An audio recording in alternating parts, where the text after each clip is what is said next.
Why am I wearing this Spanish military sweater in the middle of a desert? Because today on Gunlands, we're going to be reviewing the Star Pistola Semiautomático 30M, which is of course Spanish for Star 30M semi-automatic pistol. These guns recently started hitting the US surplus market. They're fairly inexpensive. You can probably pick one up for under 300 bucks. They're fairly modern as well. This gun is from 80s and 90s, and we have a lot to say about it. So today we're going to do a series of tests as far as accuracy and reliability. We'll also tell you some history, which I find pretty interesting. In the end, what are we doing this for? So that we can figure out whether or not this thing is worth your hard-earned money, even though it's not an expensive gun. And at the very end, we're gonna give it our own Gunlands score based on our tests.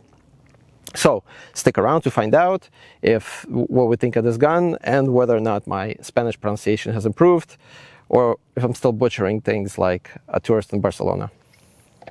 The 30M was introduced in the early 1980s as a successor to the older Star 28 pistol. They were produced roughly from 1983 to 1994. They had about a 10-year run. We don't know exactly how many were produced. Based on my research, it's roughly anywhere from 20 to 100,000, so it can vary. So it could potentially be a pretty rare pistol, in a few years, a few decades, because not that many of them were produced. By the way, the M in the pistol stands for Militar, or the military variant. It is a full-sized, all-steel, double-action, single-action pistol produced by Star Bonifacio Echeverria, which was located in Basque region of Spain. The company went out of business in 1997, probably due to the arms reduction across European countries following the Cold War. And the Star 30M was basically their grand finale of handguns. It was officially issued to the Spanish Navy, select Army units, as well as Air Force pilots, although those guys received the compact version of this gun, the PK. This one in particular, this was issued to Guardia Civil, which is Spanish national police, kind of gendarmerie, they call it. It reports to the Ministry of Interior during peacetime, but during war, it could be mobilized and report to the Department of Defense. So this particular gun is actually stamped with the GC markings, just indicating Guardia Civil, which from what I read is a little bit more desirable, because usually when these guns were imported, these stamps were removed, kind of defaced and just whatever, taken off. So yeah, this one's nice in particular. This particular example is very nice actually. The gun is like super clean. There's almost no wear on the internals. There's no residue of any kind. Like the magazine almost looks like it's never been fired. The inside is like super clean. So I don't know, whoever owned this must have been the most meticulous Guardia Civil member in Spain, or the worst shot in Spain. The 30M and its variants was also exported to Chile and Peru and used by police forces there. As far as Spain, it actually remained in use well into 2000s, 2010s, or even 2020s even for select units. So again, overall this gun is fairly modern and still usable today. Cool fact, in 1986 the Colt Corporation actually purchased 10 30Ms and 10 30 PKs, the compact variants, for internal evaluation to see if they wanted to copy and license the design. Ultimately, they did not adopt it and sold the rest of these guns that they had to their employees. Again, it's a full-size military model with a 4.3-inch barrel and the overall length of just over 8 inches. It's a pretty hefty gun, about 2.5 pounds unloaded, 1.1 kilos, I think. Heavy, isn't it? Heavy is good. Heavy is reliable. If it does not work, you can always hit him with it. So if you drop this on your foot, you're gonna need more than an ice pack, although the extra weight might help with recoil management. But we also don't know if it's drop safe, so yeah, try not to drop this thing. Now, one of its most unique design features is the inverted slide rail system. That's the same system that Colt was potentially thinking of licensing, where the slide kind of rides inside the frame rails, similar to the SIG P210 or CZ75, which just gives it a tighter tighter lockup, makes it a lot more tighter system, and helps with the makes just the cycling really good. There is ambidextrous thumb safety on both sides, and it also, when engaged, it retracts the firing pin for added safety while allowing the hammer to be safely dropped. Another cool feature is that the extractor doubles as a loaded chamber indicator. When you got a round in there, you'll be able to feel it, visually see it, but even in the dark, you'll be able to feel it. So this is the extractor right here. If you feel it with your finger, it's very smooth. But what we're gonna do is, we're gonna load one dummy round into the gun. And now, I don't know if you can see it on video, but this little area that was smooth before, now it's raised, and you can definitely feel it with your finger. So unless you're wearing oven mitts for gloves, you should be able to feel this, which is super useful, you know, in low light conditions to check the chamber. I think it's a great feature. Okay, an important note about the magazines. The original mags, these black ones right here, again, since the company went out of business, the extra parts are becoming really hard to find. So these will run you about 60 bucks each. Which is pretty expensive for a you know, surplus magazine, but there is a budget solution.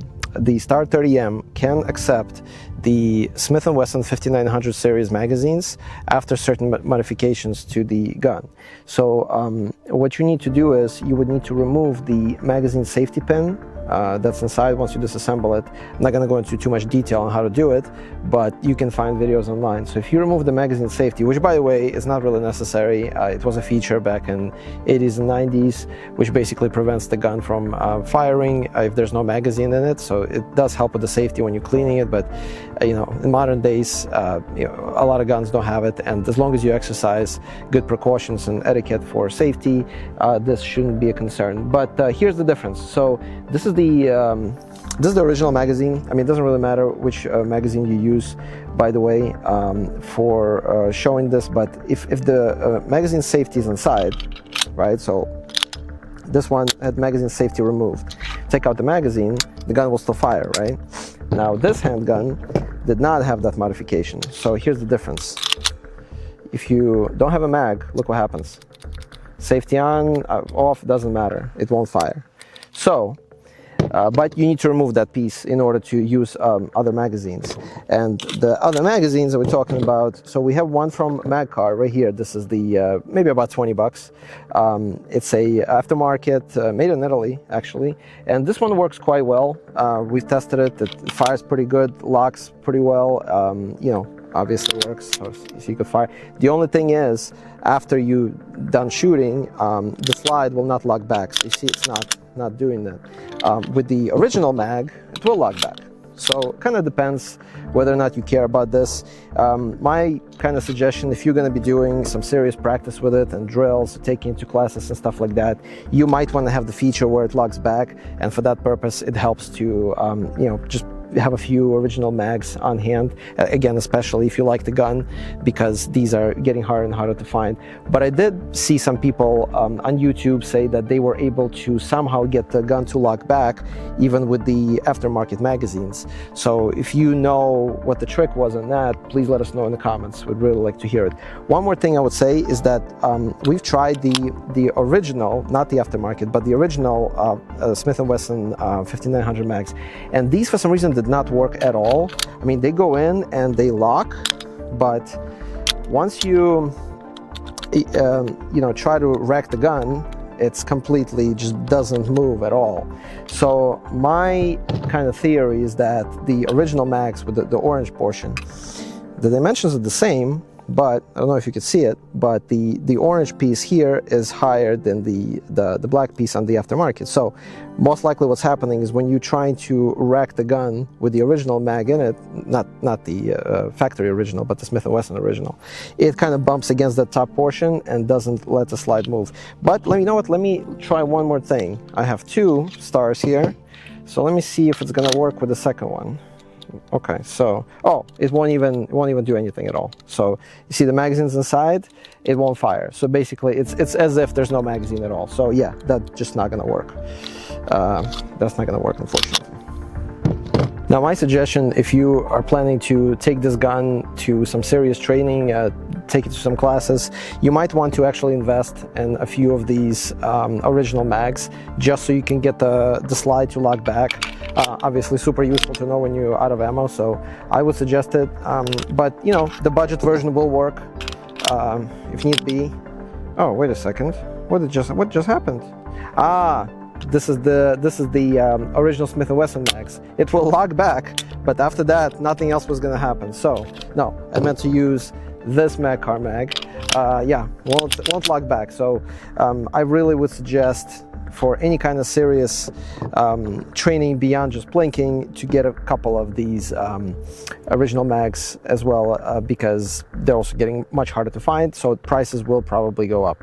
By the way, if you have any better solutions on the aftermarket mags, on how to, let's say, make the aftermarket mag lock back, or how to make the original Smith & Wesson magazine work, let us know in the comments. I think we would, you know, the audience would appreciate it, and so would we. The pistol is pretty user-friendly in terms of disassembly. You can basically field strip it completely with just the slide stop and the firing pin. We're not going to do the entire full disassembly here, but we could do a basic field strip. So just take the mag out, make sure it's safe. So you got two notches here, one on the slide, one on the frame. Basically align them together, pop out the slide stop, take it out. The slide comes right off, and then you got your spring here, you got your barrel. And by the way, the rails, I don't know if you could see them on the video, the rails, kind of internal rails running inside the frame, that's the design that Colt wanted to copy. Not sure if they wanted to copy anything else, but that was kind of their main focus of it, I guess.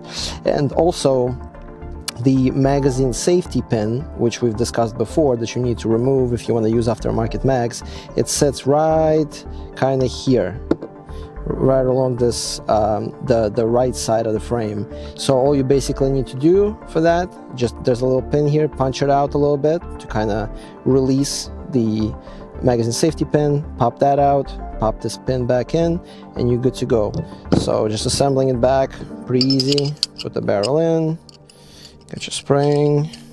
All right, do align your rails, put your slide, then you'll see a little bit of light here. You just kind of have to make sure you see it before you start popping things in. There are two holes, so you want to kind of focus on the most left one, I guess, from the slide. So pop your release and just push until it locks back. There you go, and you are done with your field strip. Easy peasy.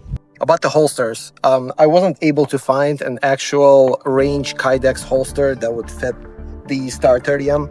I did see one type of it on eBay, but that was an in-waistband, so that doesn't really help for what I want it for. There are some nylon soft options or leather, but I don't really like any of those. But I did find a solution right here.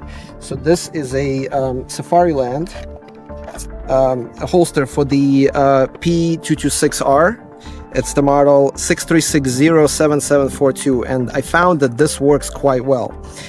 This is a level 3 holster, so it's got the ALS automatic locking system and the SLS self-locking hood, which makes it level 3. Obviously the ALS won't work because the gun's not designed for it, so when you put it in, it will not lock, but it does sit quite snug in, and then you can engage the SLS hood, which basically gives you level 2 retention. At this point, the gun's not going anywhere. It sits pretty snug, very little movement, so it's pretty good. And also what I like about it is that so the trigger's covered, the magazine release is exposed, so if you're at the range, you're doing drills and you need to administratively just swap out a mag, you can just press that button, pop a new mag out, you're good to go. The only thing to remember, obviously, when the hammer's back, after you're done shooting, you still have rounds in there. When the hammer's cocked back, the SLS will not engage. So after you're done, after every drill, when you're finished, you need to either manually decock it or use the safety on the side and pull the trigger. That'll decock it as well. So whichever one you use, just remember before it goes in the holster, if you want to engage the SLS, the hammer's got to go down. All right, we're gonna have some fun with this thing now, starting from the dot torture test, just to warm up a little bit and see how it performs on just basic accuracy and functionality. And then at the end, we're gonna use the score of the dot torture test as our overall Gunlands Score. So stick around to see how we did. Obviously, this is going to be subjective because it depends on how shitty or how good my shooting is. It can go either way, to be honest, but you know, we'll see how it performs.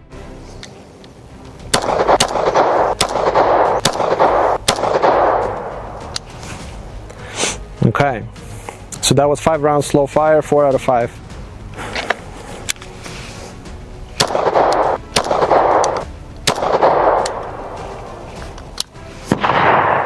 That's 3. Draw 1 and 3, 1 and 4.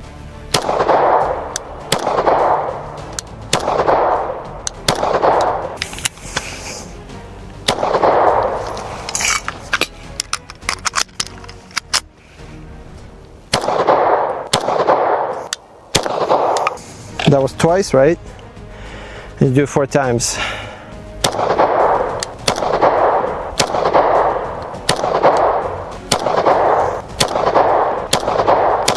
Oh, this one I did pretty good.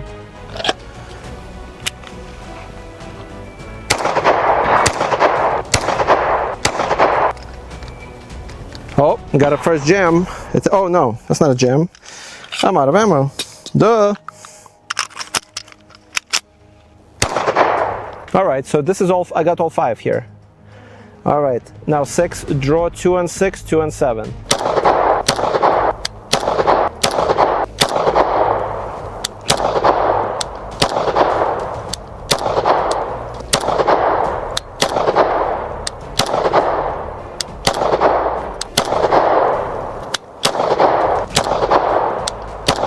All right, we're up to the 5 shots with the weak hand. So I'm gonna do 5 shots left-handed. I'm actually curious how it's gonna do because I'm notoriously bad with the left hand shooting. So we'll see how it goes.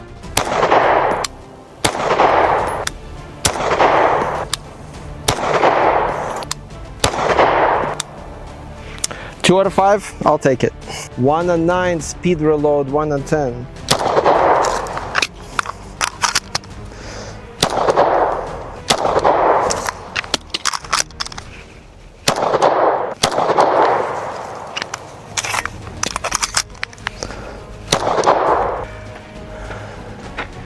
All right, there's our target. So out of 50, we have 10 misses. 40 out of 50, I mean, that's way better than I do with my Glock 43X on this. So it already wins points for me as far as accuracy. Of course, it's a full size, so that's not a surprise, but yeah, I'm pretty happy with that. All right, let's do some reliability tests now. We basically went about 200, 250 rounds through the gun at this point. Another thing to say is that this environment here, there's a lot of very fine sand and dust. It's like just like really like powder, if you can see it. And I've been shooting prone pretty close to the ground with a lot of dust just going in my face and the gun. So at this point, the gun and the magazines, I mean, they're starting to get pretty caked up with this little fine dust. And I've been obviously dropping them during reloads and stuff like that, trying to clean them as much as I could, but I mean, there's definitely dust in that gun now. So we will see how it performs. We'll do a series of reliability tests, and if it passes them, well, then it's a pretty, reliable pistol. Oh, look at that. So once I started doing the stovepipe setup, which is a pretty simple setup, I started getting double feeds. So let me get this thing out, get the mag out. I don't know if it's the mag at this point or the gun. Certainly this is not supposed to happen. So we will see what's going on here. Okay, let's try this again. So mag in. Okay, so now it's in battery. So okay, so that's good. The way we set up the test, the way we're gonna set up this test, mag out, rack the round out of chamber, catch it if you can, which I did. Now we're going to find the spent shell casing, such as this one looks like a good candidate. Blow it and blow it a little bit. I didn't say there was going to be a lot of finesse involved here, but I will try to set this up in a way that is visible here. So gonna kind of put it here. There you go. Got a little stovepipe going. Mag back in. And I'm gonna be at the low ready. And now we're gonna test it if it's gonna work when we cycle it.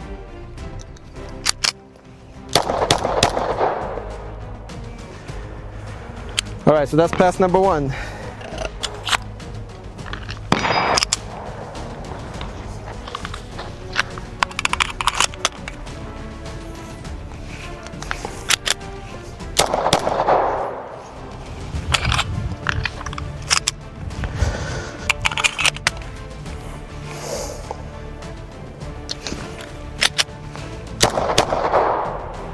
All right, so the stovepipe is complete, and that's a pass. The gun did pretty good, no issues. All right, so what we're going to be doing next for our reliability exercise is the Type 3, also known as the double feed. And I will show how to set that up in a moment. All right, let's do 1 full mag, and then we're going to gently place a round inside the chamber. Got to do it the right way as well. Okay, and then just gently slide the slide forward. You don't want to jam it in here, but when you do that, this is what you're going to get. So basically 2 bullets trying to go into the same hole.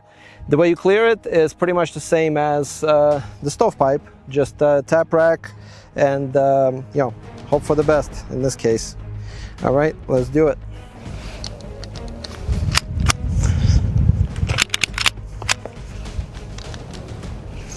Oh, you see, I tried to clear it, but it induced another one. It's kind of really, oh, that's really stuck. Now, I think I got basically a Type 3. Now I need to strip the mag out. Again, could be the mags too, because they're kind of old. So we will see. Let's try that again. All right. Mag back in. Let's try that again carefully. So, gonna just very gently ride the slide forward. Now we got a double feed. Now what we want to do is basically when we rack it, we want the round that's stuck to fall out, and then we'll continue with our exercise. So let's try it again. The first time wasn't so good.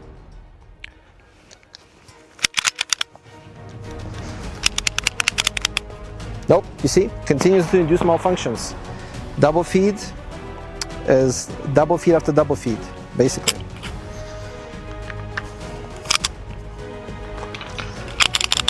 Yeah. Let me do one more time. I'm wondering why this is happening. Maybe this is the mag. Let's do another magazine. It could be the mag because again, the springs on these are not necessarily that good.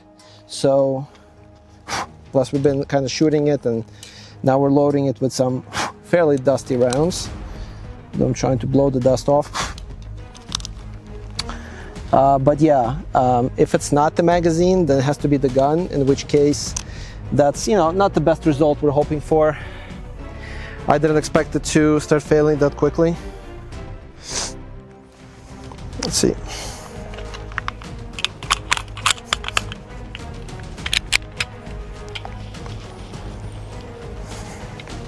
Again, just place the round there. Gently ride forward. Got a double feed right there. All right, let's try this again.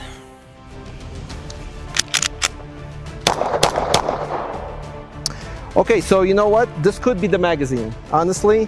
Let's try this twice more with this same magazine, and then if that's the issue, then we'll know that this other mag may not be that good, and we might have to retire it for the duration of our video today.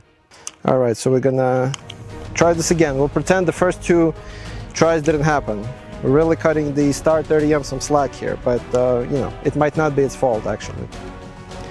We will find out right now. 2 more times with a different magazine. All right, let's go.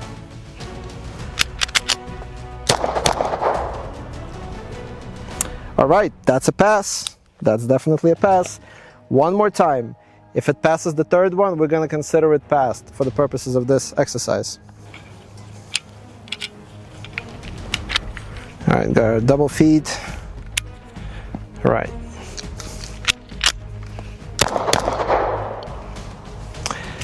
That's a solid pass. I guess it was a bad mag.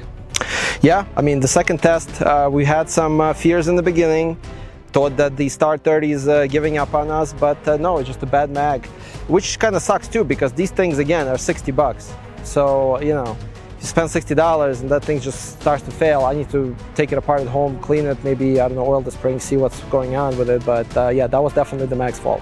For our final test, we're gonna do a Type 4, which is also kind of a double feed. It's really like a nasty Type 2. It's basically when you have a spent shell casings kind of inside the barrel, and that one's more tricky to clear. We're gonna do that right now. If the star passes, then, you know, that will impress me personally, given how old this gun is. But then again, fairly modern, but whatever. Let's just do it and see how it does. All right, so the way we're gonna do this, make sure it's clear, hold the slide back. We're gonna take an empty shell casing. It's a little bit tricky to do with gloves, but I'll try to do my best here. So you just kind of insert it into the barrel gently, like this. So it's there. Don't jam it in fully, because then you're gonna have major problems. And then the mag goes back in, and we gently slide the slide forward. So you're gonna basically get this kind of setup. So you have an empty shell casing inside the chamber, and rounds trying to come in. So it's really a nasty Type 2.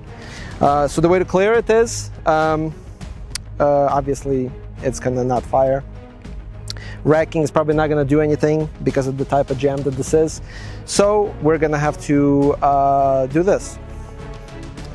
Nothing going on, so we can't rack it out. See, that's all it does. It's fully jammed in there. So we're going to lock the slide to the rear, get the mag out. Then we're going to work on our slide, get the mag back in, safety off, round in. All right, so the first one is a pass.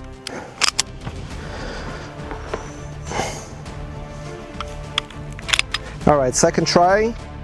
Same thing. Gonna put that shell casing inside, mag back in, gently ride the slide. Let's see what happens. Lock the slide to the rear, mag out, oop, diddle, mag back in, safety off, round in, up, something happened. Double feed's not good. We don't want double feeds here. Maybe I did this too quickly or too sloppily. Let's try this again. Could be the mag's failing as well. That's always a possibility with these things. All right. I don't know. Is this a pass or maybe a half pass? What do you think, Ves? Half pass? Full pass? You would give it a full pass? All right, let's give it a full pass. Let's blame the mags again. I like that idea. For our final try. Now, if this jams, we're gonna have to kind of take points away, I think, from the previous time, because then it's just not gonna be fair. We're gonna be giving it too much credit, but if it passes, I think it's pretty reliable. I'll try to do my best to make this thing pass. I like this gun. All right, so there we go. We have our little casing in the chamber, mag in, gently ride the slide. All right, there we go. We got our double jam with an empty casing, and see what happens. Nothing happens, so we lock the slide back. We do take the mag out, clear it out as much as you can. See, the mags could be the issue as well. All right, we'll pass it on this one. All right, so all three reliability tests have pretty much been passed.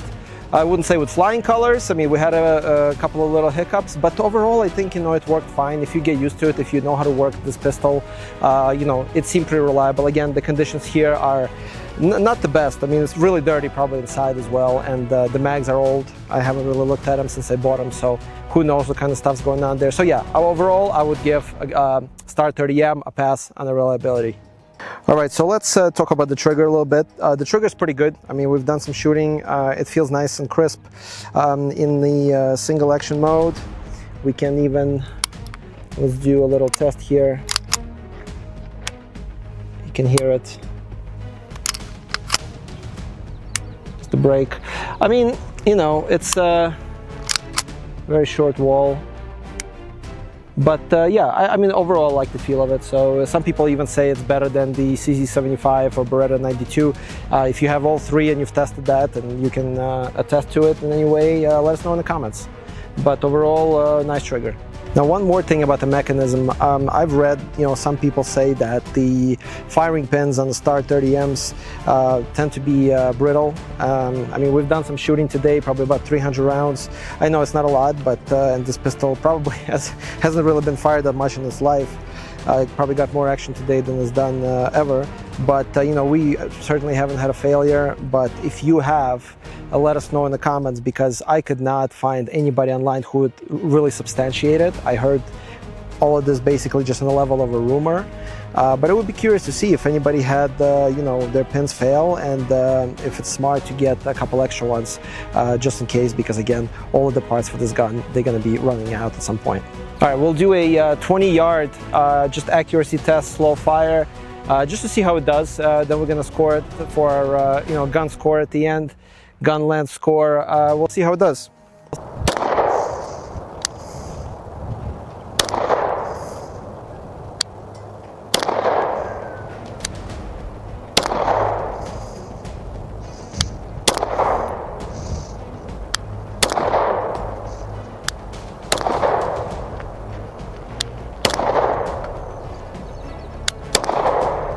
All right, that was just 10 rounds. That's all we need for this test. Now let's go see how we did.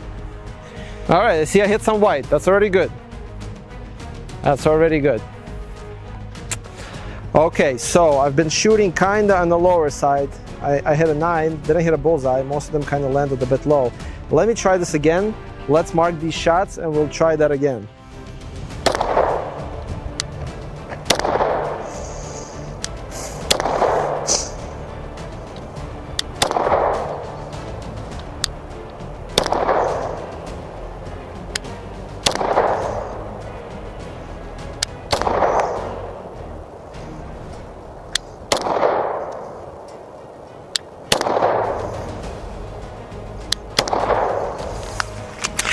All right, that's it. Let's go see how we did. Oh, that is just significantly better. That is significantly better. So hit a 10, 2 on 9, 4 on 9, 5 on 9, 5 on 9, 1 on 10. Where the hell's the rest of them? 1 on 7, 1 on 6. This is way off. Not sure what happened here. But yeah, I mean, this just was way better than before. If I would have been aiming better. Also, this thing tends to move a little bit. I know I'm making excuses, but it's a pretty, I don't know, for me, this is way more accurate than my Glock 43X. Not surprising, again, maybe because it's a, this is a full size, but yeah, I'm kind of happy with how it shoots, definitely. We've now put the Star 30M through a full test of about 300 rounds of accuracy work, drills, reliability testing, and general plinking. So let's break it down to see how it actually performed and what score it earned. Starting with field performance, on a dot torture test, the Star earned 40 out of 50. Using the conversion formula, that gives it 16 out of 20 points for accuracy and control, and it handled pretty well overall. On a 20-yard slow fire accuracy test, I gave it a 6.5 out of 10. In terms of shootability and practical handle, the gun has a very soft recoil impulse thanks to the weight and low bore axis, and it was pleasant to shoot. The mediocre sights may have held it back from scoring higher, but I feel like with more practice with this gun and getting to know it, I could get those numbers way higher. Now for reliability. On paper, it scored 19.5 out of 20. During the initial test, I had a couple of very minor hiccups, as you saw in the video, nothing major, but more importantly, after having properly cleaned it, as well as the magazines, I took it to a full 6-hour self-defense pistol class in the desert a week after, and ran about 350 rounds through it. During the class, we did a ton of induced malfunction drills, failure to feed, stovepipes, double feeds, you name it, pretty much everything you saw in the video, all in a dusty environment, and it cleared everything without issue and ran flawlessly the entire day. So while it wasn't 100% perfect in the initial test, the high stress induced performance later was excellent. This thing is definitely a tank. Moving on to field character. For historical significance, I give it a low 3 out of 10. While it is undeniably a legitimate Cold War era service pistol, it never saw any notable combat use.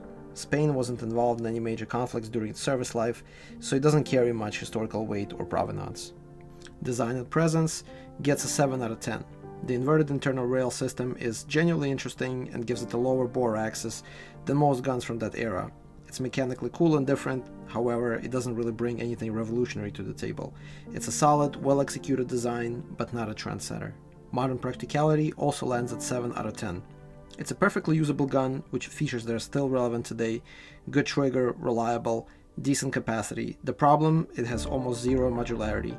You can't easily mount an optic, swap grips, or do any of the modern upgrades we expect from pistols in 2026.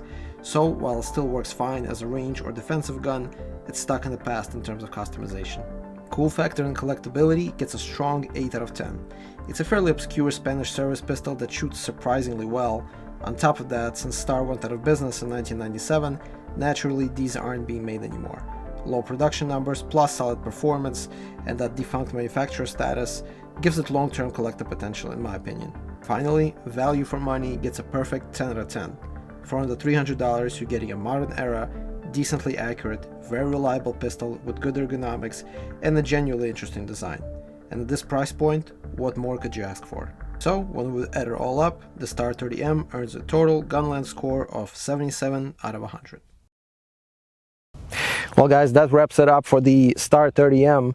I hope you enjoyed this video, found it informative, entertaining, or otherwise.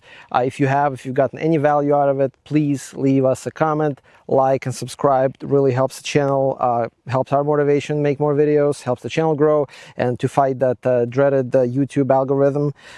So just, whatever input you can give us as far as how we did today, we'd really appreciate it.